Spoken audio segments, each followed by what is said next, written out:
Apple unveiling the iPhone 12 this week, the company's first 5G iPhone, and declared that the era of 5G has begun. So does that mean it's time for all of us to rush out and get a 5G iPhone? That's the question of the morning, and John Fort joins us this week with answers in On the Other Hand. John? Andrew, it's October, which means it's past time for Apple to tell us we need to spend a new $1,000 on a new iPhone. And the excuse this year is 5G. This one has 5G, faster internet.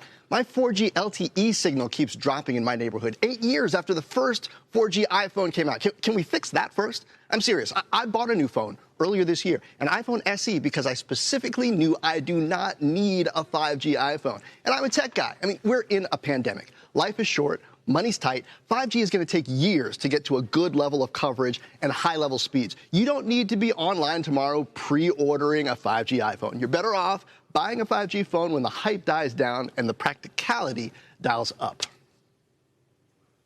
Okay, that's one take. I get it. I get it, John.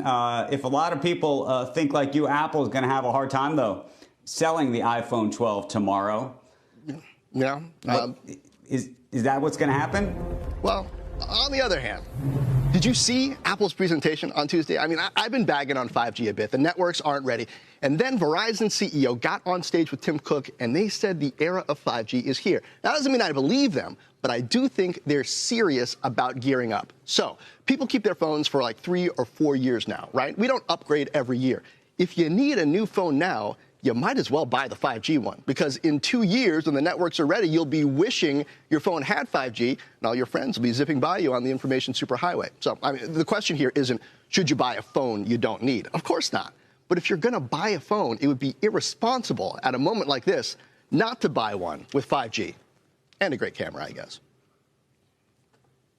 Okay, so hold on, John. You know, I like this game because I get to hear both sides. But there's part of me that actually wants to hear what you actually are going to do. So yeah. What is the Fort family doing on the phone front? Well, I really did buy an iPhone SE earlier this year because I really don't need a 5G iPhone right now, and my coverage really is bad around my house. But I think there are a lot of people who aren't in my exact situation, who are in the market for a phone, who only buy one every 3 or 4 years. And a 5G iPhone probably makes sense for them, especially if cameras are important, et cetera. You might as well future-proof your purchase so you're not in a position a couple years from now where you're spending all over again. I got one for you. Yeah. Are you really future-proofing yourself? Because it seems to me that, yes, these are 5G phones, but whatever comes next year and the year after that, especially as the networks get better and they figure out how to manage battery power better, right? One of the things they're going to be doing is throttling you from using 5G at certain points down to 4G to try to save battery life. And maybe they'll always be doing that. But don't you think that within a year or two, they're going to figure out a lot more? Always.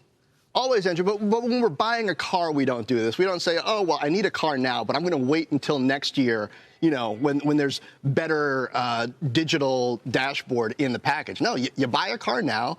Maybe you try to, you know, live with it or upgrade it or, you know, add whatever apps or things that you can later. I think that's the mode that we have to get into practically is, do you really need a phone now?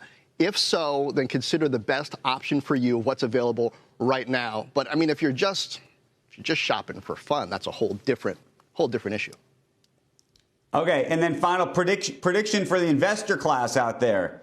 Is this going to be a super cycle or not? I think there's a good chance it will be, Andrew. I think the question is, in the major markets where 5G is supposed to be active, where Verizon and AT&T in particular and T-Mobile as that dark horse have been saying, we've got good 5G, when the reviewers go out there and do their speed tests, is it going to be better than 4G, and is it going to be in enough places where people are? Because I think that's the case that people are going to make for, well, hey, I really want faster speeds, and if in my particular area it's good, then I'll go ahead and buy it. Shepard Smith here. Thanks for watching CNBC on YouTube.